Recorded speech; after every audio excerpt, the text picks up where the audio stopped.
Hey guys, welcome to my disgracefully untidy workshop. I've got a new pair of pedals to test for NBA magazine. Look X-Track Ride carbon body. What we need to do first, of course, is add some cleats to some shoes. So I thought I'd grab a pair of old shoes, the new cleats, give you a couple of red hot tips, how to do it nice and easily. Okay, one shoe. At some stage the cleat has already been removed. You can see there's a lot of evidence marks of older cleats there. And it's reasonably clean in there. One tip that cannot be underestimated or understated is the fact that you need to have greased threads in your shoe, whether you put the grease directly on the threads of the plate in there or whether you put them directly onto the screw itself.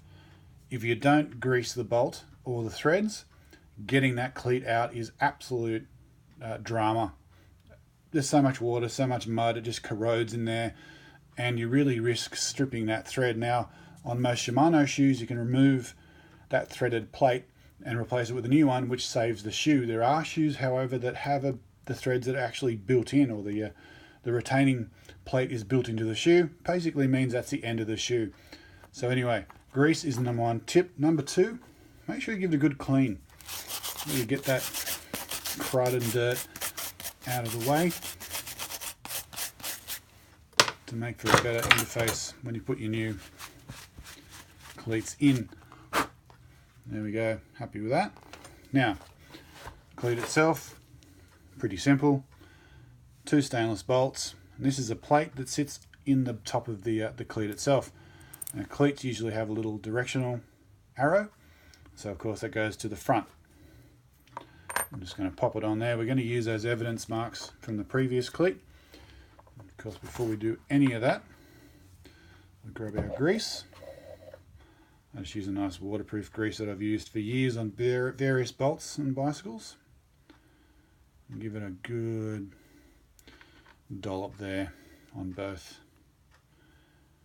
As I say, as I finish that, you can go directly into the shoe as well, but it's just a little bit trickier to do it that way. There, go belt and braces, eh? Put a bit on both, get rid of that. Literally it's a matter of dropping the cleat onto the shoe and using those old evidence marks of your previous cleat if you have them. If you don't, then basically I would recommend a position that's back further rather than forward. Most shoes have different measurements. This length can vary quite a lot, and it really is up to you how you position them. But I would start, if you're starting out with new cleats and clip-ins, run that cleat further back, middle to further back. I wouldn't go all the way forward because it does get quite uncomfortable. We're going to go one screw at a time. Just find the thread gently, always gently with bicycle bolts.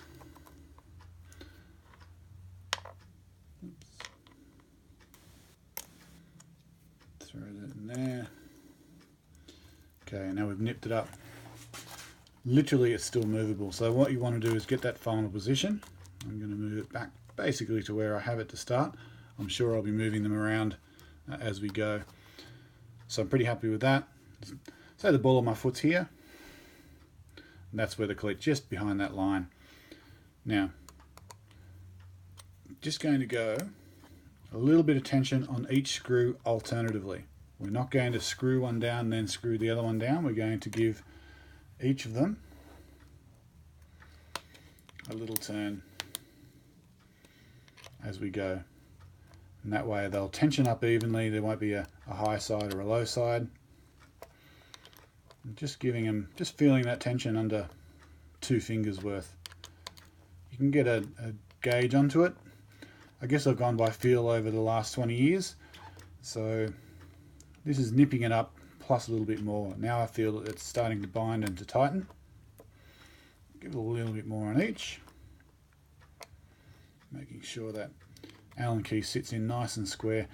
The bolts on the look cleat here are quite wide shouldered and they're not very deep, so really having to make sure that the Allen key sits in and without turning the shoulders on those bolts. And there it is. That's the new cleat done. Number one tip, make sure you grease the threads either in the shoe or on the bolt or both. Number two, come back to the cleat after you've had a couple of rides just to make sure that it hasn't worked itself loose. As well, put it into your regular maintenance routine. If you're giving your bike a wash or you're looking after your kit, make sure you grab an Allen key and just make sure your bolts are tight.